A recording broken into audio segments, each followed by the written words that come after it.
Yeah, it's another time that we are here on Diary of a Speaker. This is Anthony Murore, and I'm happy to be joined by a great person known as Ahmad Vital. Hi, Ahmad. How's it going, Anthony? Thank you for having me on, man. Yeah, it's a blessing. It's just such an honor for you to be here with us as we go through this wonderful episode.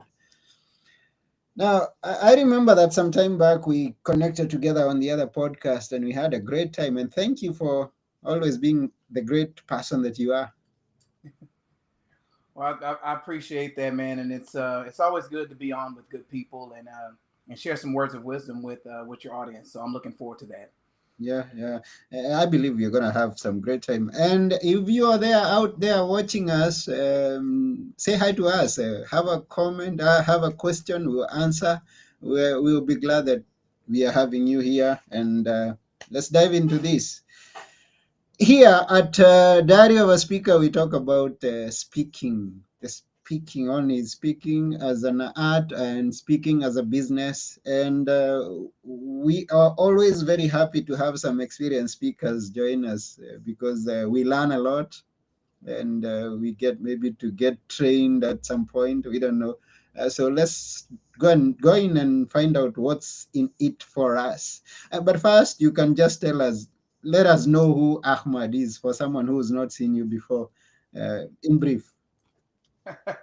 I mean, in short, man, I'm a guy from a small town in Texas, man, who grew up writing. At the core, I'm a writer. I wrote my first book when I was 11, 12 years old.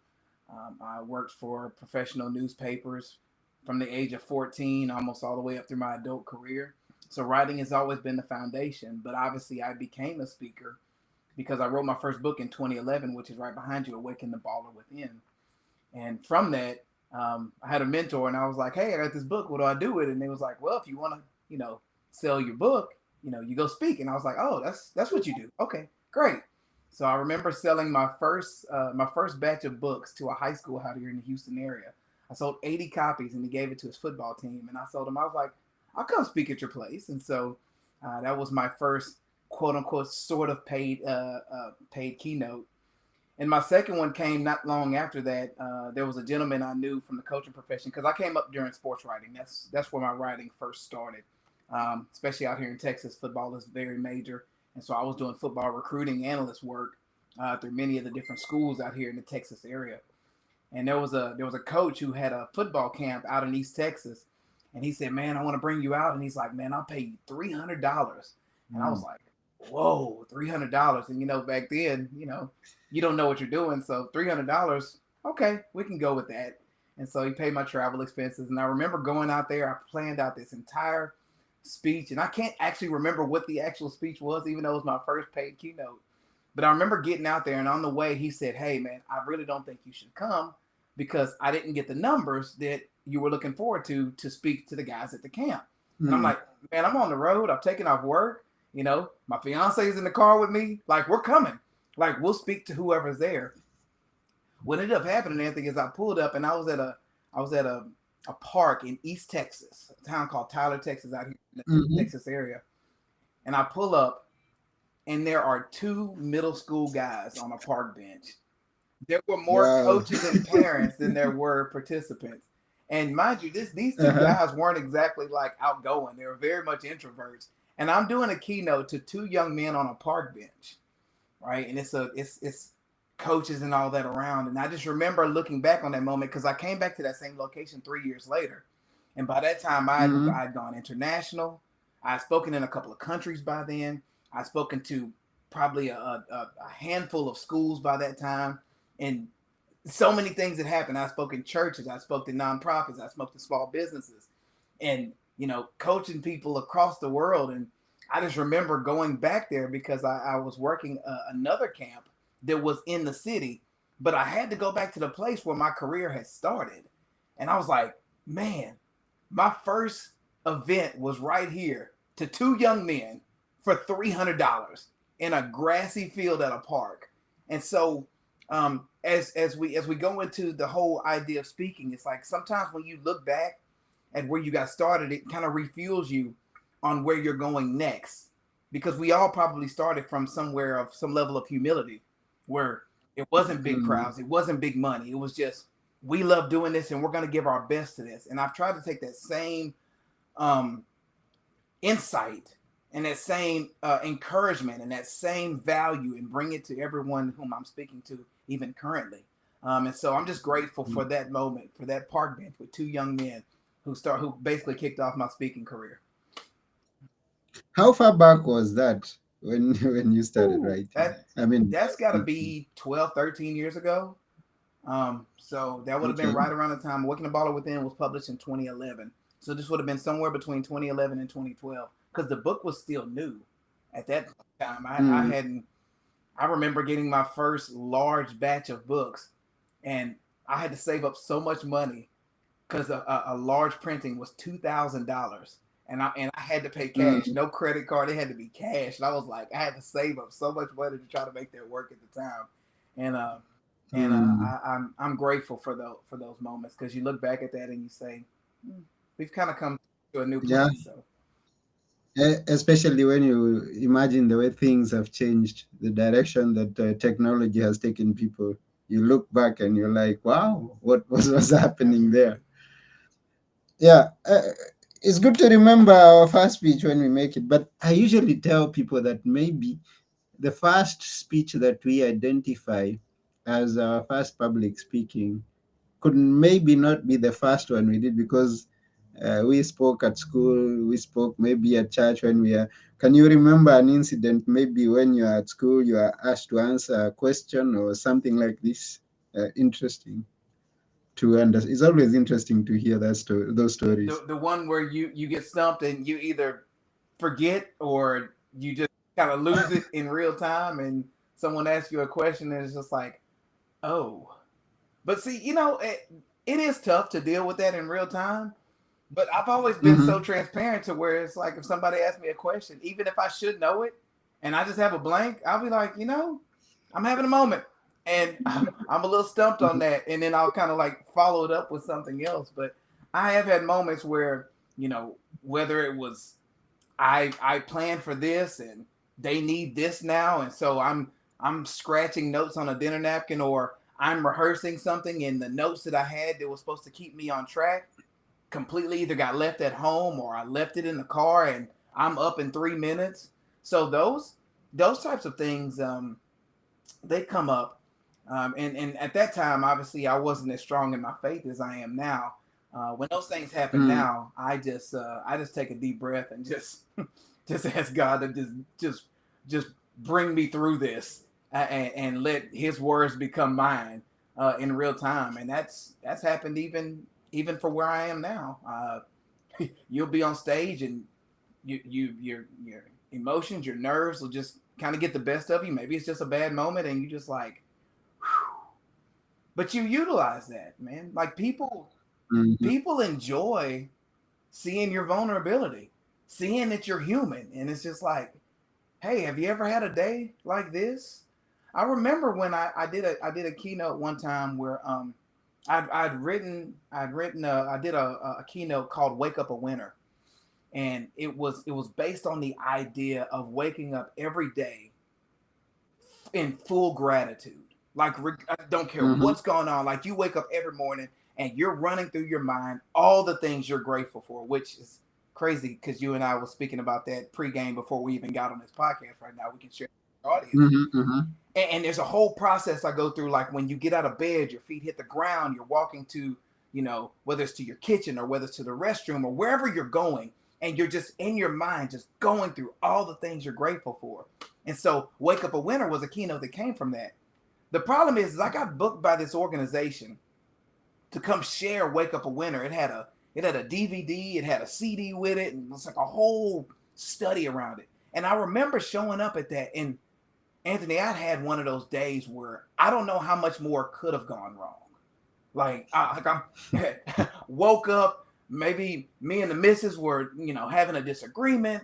I spilled coffee on the white shirt. It's traffic on the way to the place. I get lost on the way to the place. And then I just remember pulling up. I'm supposed to be speaking in probably like 8 to 10 minutes. I got no notes. I'm bringing all my stuff. I'm fumbling through there. And I remember opening up this, and there probably was it was a small intimate group. It was probably 10 to 12 people, but it was a small organization, and I was pouring into them for that day.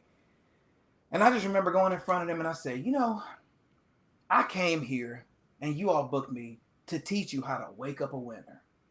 But guess what? Some days you wake up and you don't feel like a winner. And the teacher right now is going through one of those moments where I don't feel exactly like a winner. I said, so how about we do this? How about we pull out these notes and us together can go through all of these and we can all end up on the same page at the end. I'm not the teacher, I'm a student with you. Let's do this. And so I embraced that was pretty early on in my career, but I embraced that moment to where sometimes the vulnerability and sometimes you saying today's not the day, but we're going to get through this and we're going to work this together. And I think people respect that. Yeah, and you're gonna find yourself in such situations more than once. I Yeah. mean, every uh, and talking of stage fright, even before I got into a story I want to share, they say even those experienced speakers that have spoken in front of full stadiums, they say that they still get some some things going on in their stomach just before they rise up to speak, and they have to go through that. Now, you talked about things going wrong and reminded me 2 weeks ago I was conducting a workshop in Athens, Greece. I'm in Greece, and I had been invited to speak on to a nomads festival to conduct a workshop. So I started up to speak, and I had downloaded my presentation, but because I downloaded it in the last minute, I didn't realize that it was a PDF. So, and just there standing to speak, I give it to the one who's presenting. I was a bit late, unfortunately. And then he tells me, but this is a PDF. And I'm like, wow, what do we gonna do? And as we are trying to work things out there, he's telling me, remember, time is ticking. And I have just to stand up and the workshop is about achieving your dream, because that's based on my workbook that I have, known as the Achieve Your Dream workbook. So I have to save the situation and tell people, hey guys, this is what happens when you are chasing your big dream. You rise up, going after what it is that you want, and challenges are gonna start. They're gonna come at you, trying to put you down. So what are you gonna do? You're gonna keep on moving, even without anything working, and it will work along the way.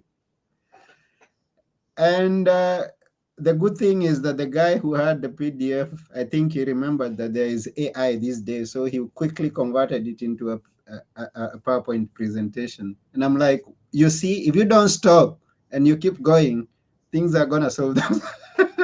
You're gonna meet with angels along the way. So it was wonderful. But then expect, once you stand up to speak or once you've been invited to a place, expect either you're going to meet with no crowd, only two people like you met with. Expect that you're going to have your stomach is going to start running just when you're just, but you've got to keep on going. So you face those things when you're a speaker.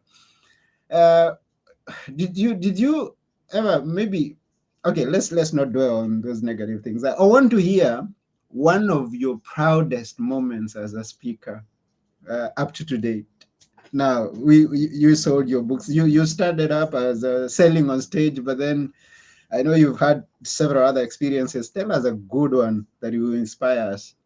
Oh man, I had one recently. My team and I went down to Austin, Texas. We got booked by one of the government agencies who that deals with insurance down there, and lo and behold, they were they were looking for a speaker because they were changing their platform to basically go digital for like Hmm. no more paper, no fax machines. Everything is straight digital. And so they were basing it on like a Hall of Fame theme. And so me as a sports guy, they were just like, hey, let's go with him. But what ended up happening is after it was all said and done, they told me what ended up happening. They were trying to book a magician to be in that time slot.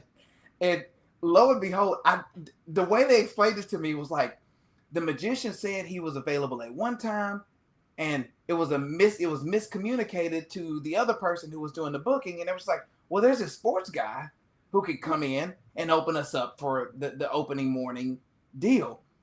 But there was really no issue with the magician guy. But lo and behold, I ended up getting the gig. Um, and I remember coming in because whenever I speak, I do my best to try to come in the day before, kind of mix in with the people and see what their culture is. I mean, you can have a much Zoom and phone conversations, but until you're on the ground with them and you just kind of just get to sit back, engage here and there, and listen to the conversations around the people, because they have people in all over the state who are managing the insurance for these different counties and these different municipalities and things. And so I came in for the dinner the day before only to find out that they were having a trivia on 70s and 80s music. And so me and my team are at the table. We're sitting there with some guys, and I had worked, I had covered sports all across the state. And so it was interesting to see how many different counties and municipalities are in the state of Texas, because we are a very large state. And so I'm just enjoying it, and I'm hearing all the people or whatever. And I think the win for me is that when you engage with the people long enough, even if it's just 2 or 3 hours, even if it's just 45 minutes, just to be in a social environment with the people you're going to be speaking to and the people you're working for, there's just a connection that's made there, and you just get to sit back and listen. And I was able to utilize a lot of what I learned sitting with these strangers at a table while we're trying to figure out 70s trivia of music within the state of Texas. It was just fun. And so the next day when we got into it, and I'm going through my points and telling these different things, and I was asking people questions, and they were kind of responding here and there, and it's just like, well, I know you all know that there's about certain types of music. I heard all of you, and I remember you, Kathy. I remember you, Bill. You knew all the words to and it's so. Then it brings everything together for you to be able to add those things into your keynote going into the next day, because you're not just showing up the morning of and giving your speech. You're actually breaking bread with them. You're actually having conversations with them. You're with them, as they would say in the workplace, around the water cooler with them. And so there's a human connection that comes from that. And to me, doing that event was so fun to the point that, when you're booked privately, typically you're not bringing products, right? You're getting paid to speak, and that's all. They actually wanted me to bring my books, and I was just like, okay, well, I'll bring them. I'm up there on stage, Anthony, doing my thing. There's people, some of them are emotional because we moved them in a certain type of way. One guy came up and said, this is exactly what I needed to hear. I've been thinking about different things with my life. Another woman came up to me and said, oh my goodness, the young man you referenced, that's my son. He's going through so many things, and I've cried so many nights. And I'm just like, whoa. And then once I got through with all of that, and I'm trying to be mindful of everyone, and I'm getting back to go check on my manager. And this woman comes up to me and was just like, can you come sign my book? And I'm like thinking, what are we talking about? Apparently, Anthony, while I'm on stage, my manager is out here moving mad product in the lobby that I didn't even know about. And there's a line of about 12, 13 people waiting for me to sign their books, wanting to clean the whole table off.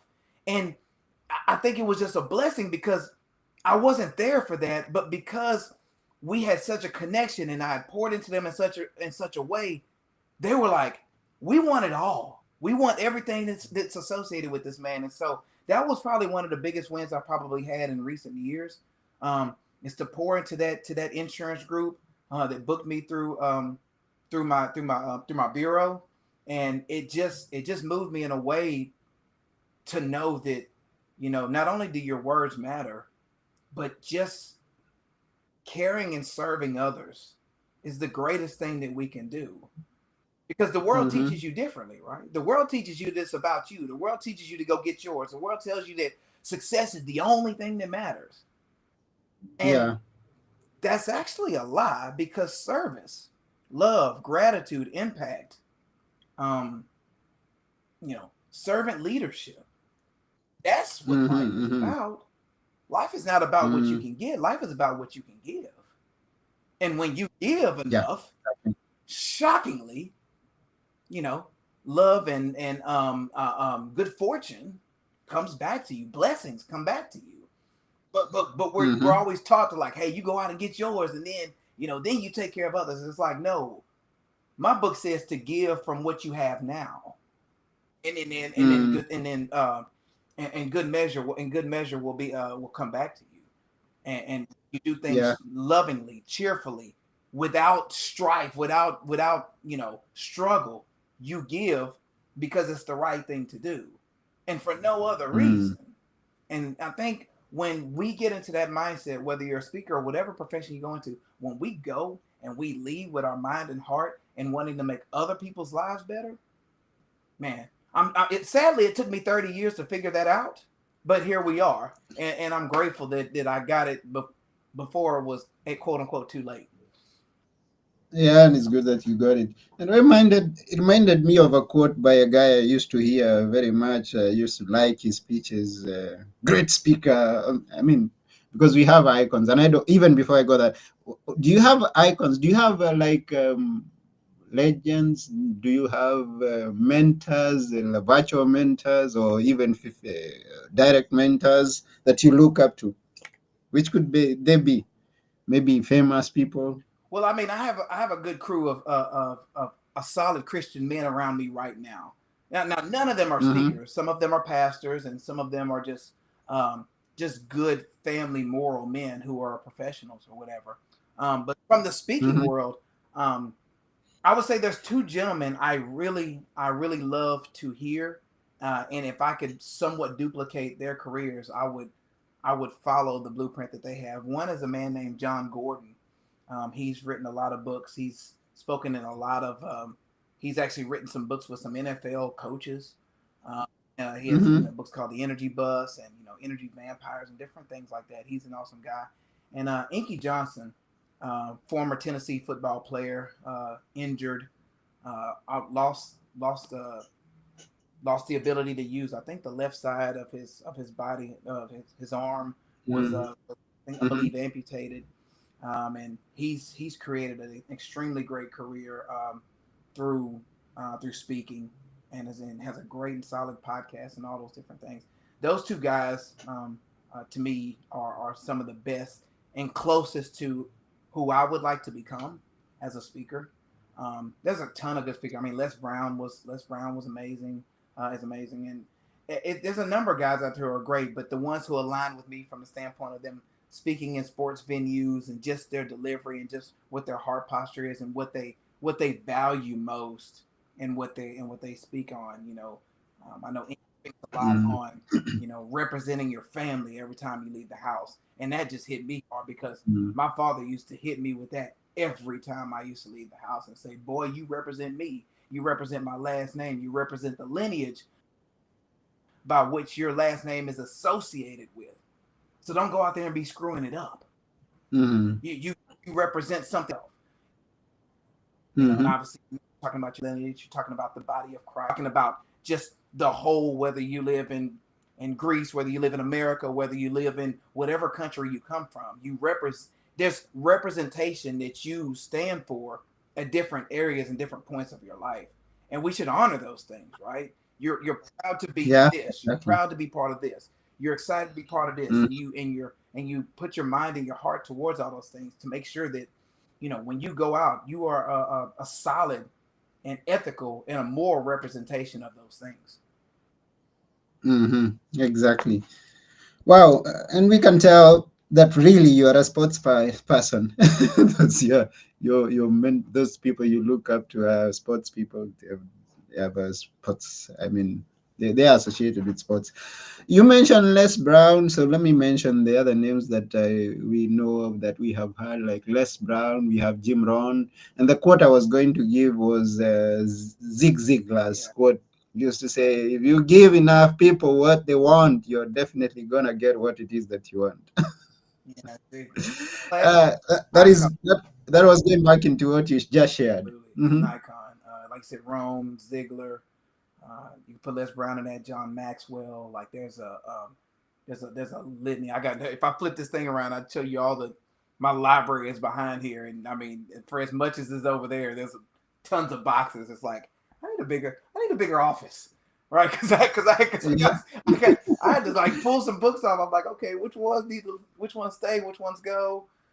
But Hmm. it's a beautiful thing whenever when you can take a stage and be able to share not only what's on your heart, but just what you believe will be meaningful for others.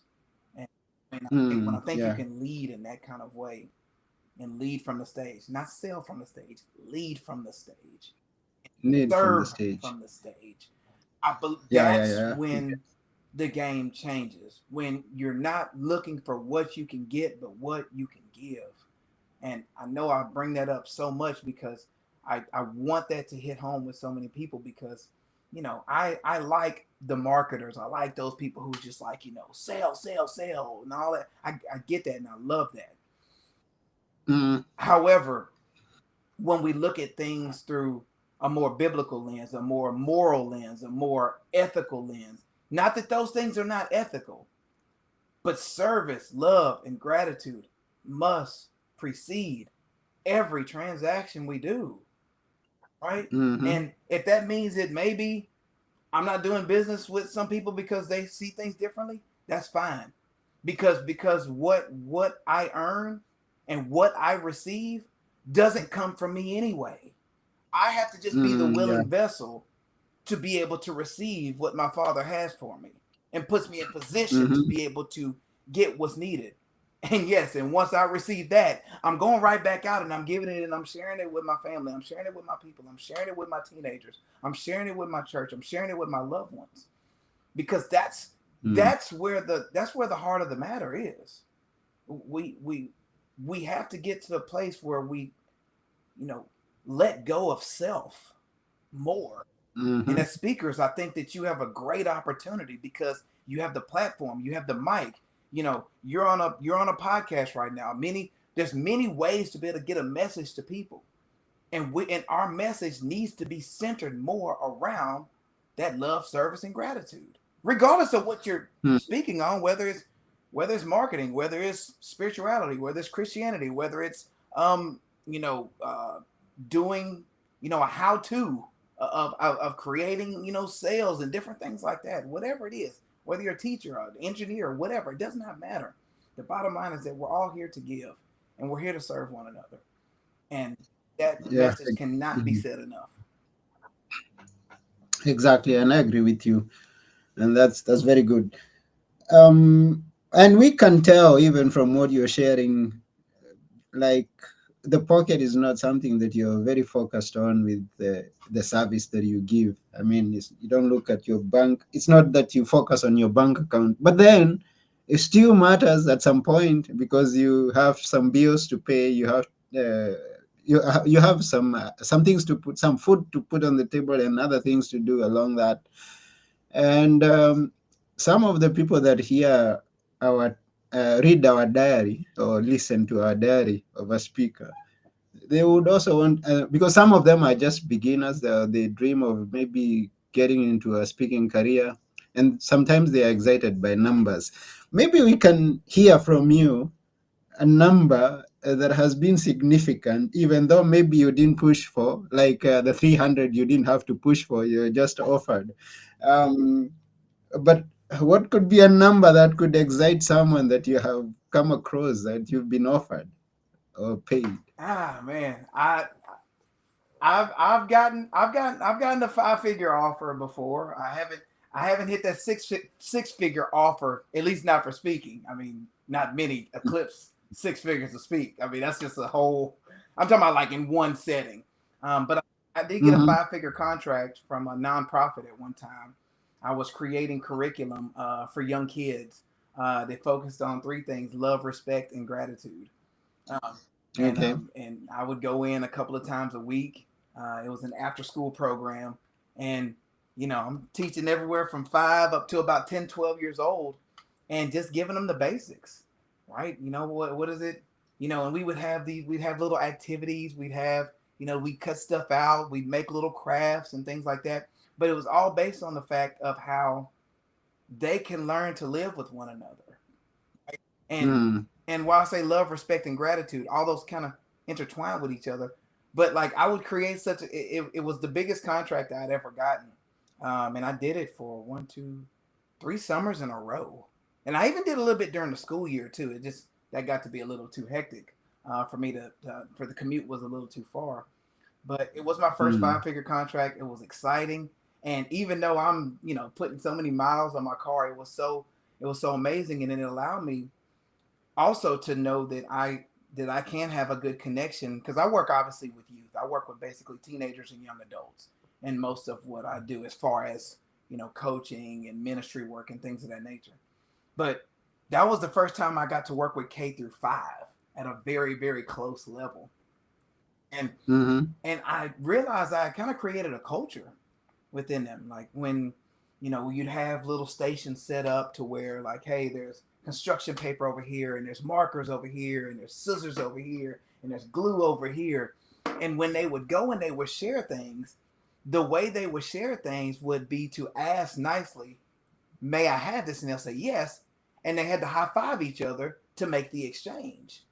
Well, it was getting to the point where it wasn't just to exchange materials, it was to do everything. Hey, I'm gonna get in line. Hey, and they would look forward to the high five. In fact, they would call each other out if they didn't get the high five.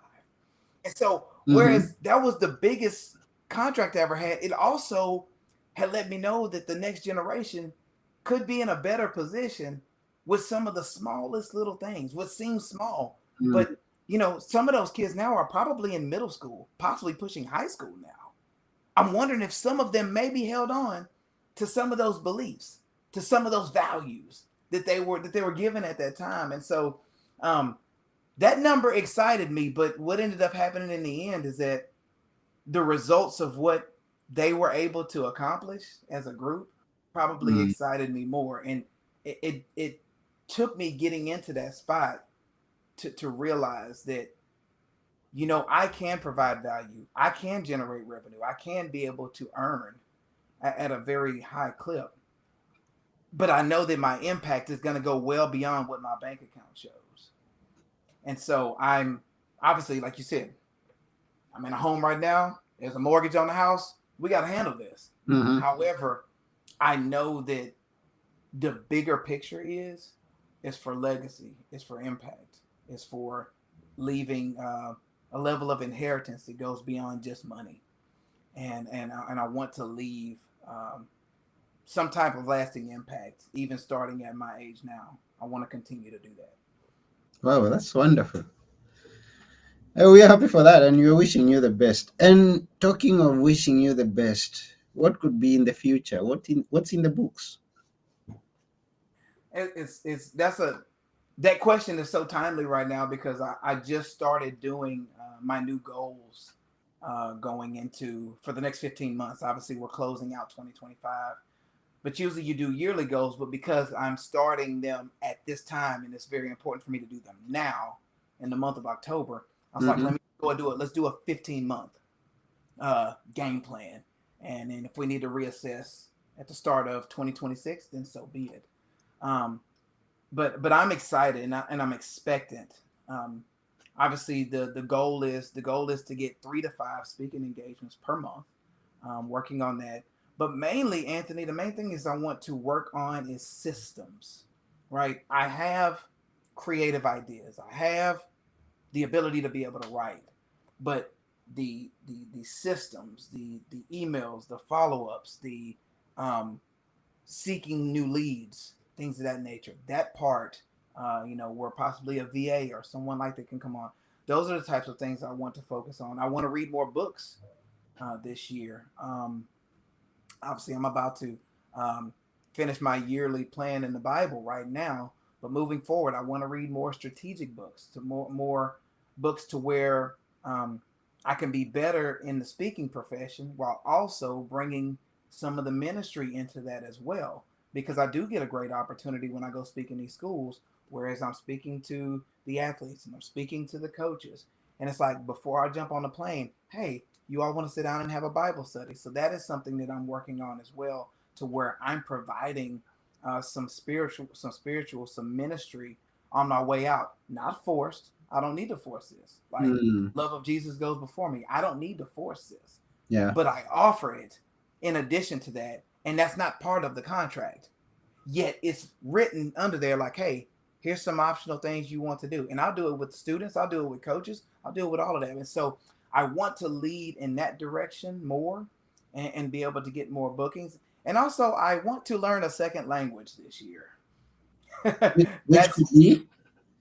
I want to learn Spanish. Wow. I want to learn Spanish. I'm in Texas, man, and so we definitely have a very thriving Spanish speaking culture down here. I Mm-hmm. mean, even at my church, uh, I work the 11 o'clock service for us, but at 2 p.m. it's a Spanish service. I work Okay. that one as well. I work that service as well. Now, obviously, most of the students can speak English, but how beautiful would it be for me to be able to, at least have a knowledge of their language, to be able to share some of To that reach, as well. yeah, to reach out more. I want to Mm-hmm. be able to connect with them in that way, and just, when I see my guys in the hallway and we're just like, yeah, because we love each other. It's like, but we only know 10 words between the two of us. It'd be nice to have a nice conversation in their language, and I think it shows a level of humility and respect to be able to do that. And so that's on the list as well. And I also want to increase my charitable giving and tithing, time, and finances. Mm. I'd like that to be increased by about 20 to 25% on my end. I give above the standard 10% right now, but I want to increase that.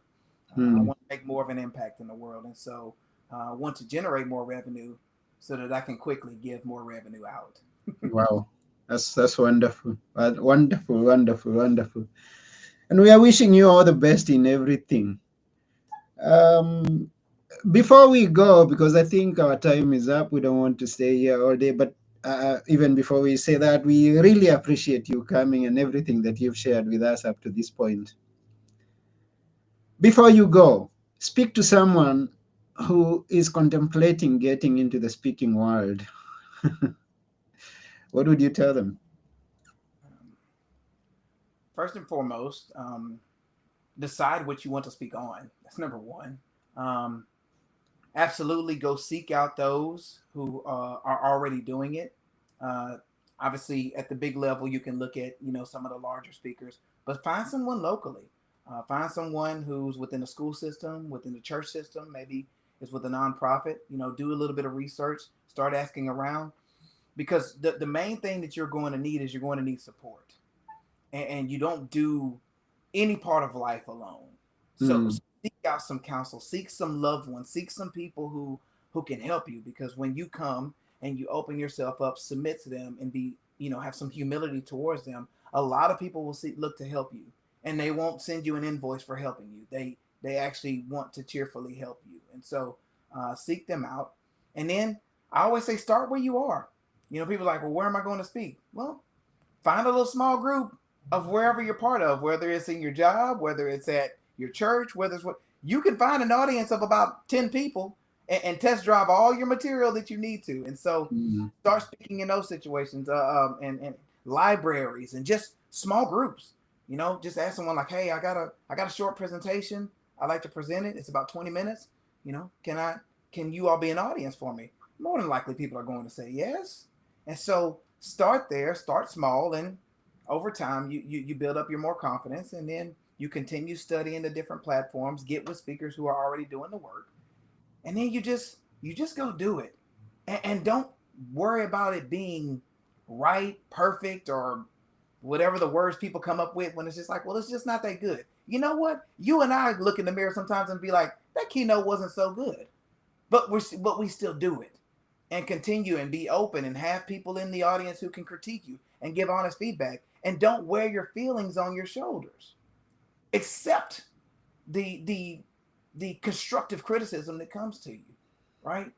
Because you'll have blind spots. You'll think it's awesome, and it's like, yeah, but I don't have any clue what you were talking about. And so you want to make sure you're clear. You want to make sure your message is clear, and always less is more.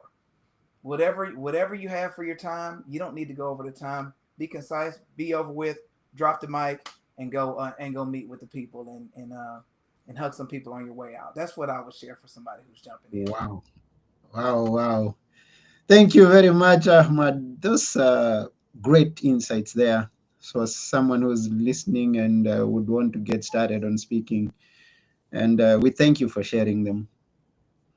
Hey man, thank you for giving me the opportunity to speak with your people. I hope there's some value here, and your people have they can reach out to me.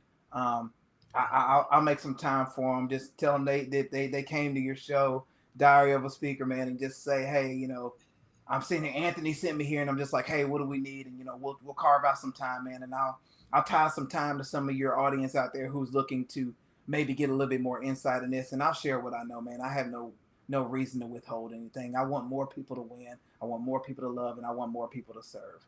And so Wonderful. send them to me, man. We got this. What's the best platform for them to connect with you at this point?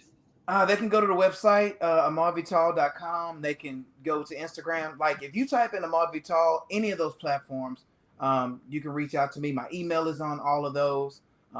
Some places you can probably find my phone number as well. So just have them reach out to me.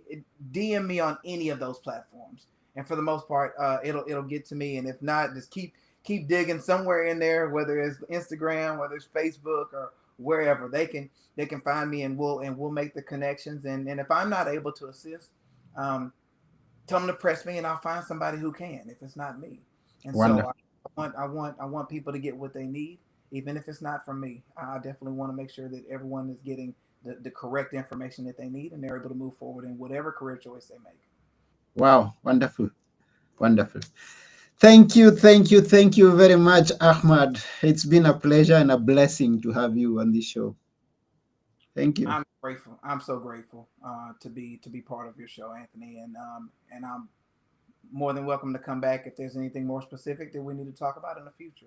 Sure, I'm I always believe that we are going to have some. You come back sometime and share more of what you're doing, and because we haven't exhausted what I see that you have so much to share, and I know we haven't exhausted whatever it is that you have. So, sometime in the future, in God's timing, we'll have you back. uh, I'm here. You just let me know, man. Yeah, so to all the listeners, all the people who are watching, we thank you for being here. If you're watching on YouTube, please make sure that you subscribe. If you're watching on any other platform that it has been shared on, make sure that you follow us, Diary of a Speaker. And me having been your host, Anthony Morori, I appreciate you. And keep on speaking, keep on being the best. Until next time, it's bye for now.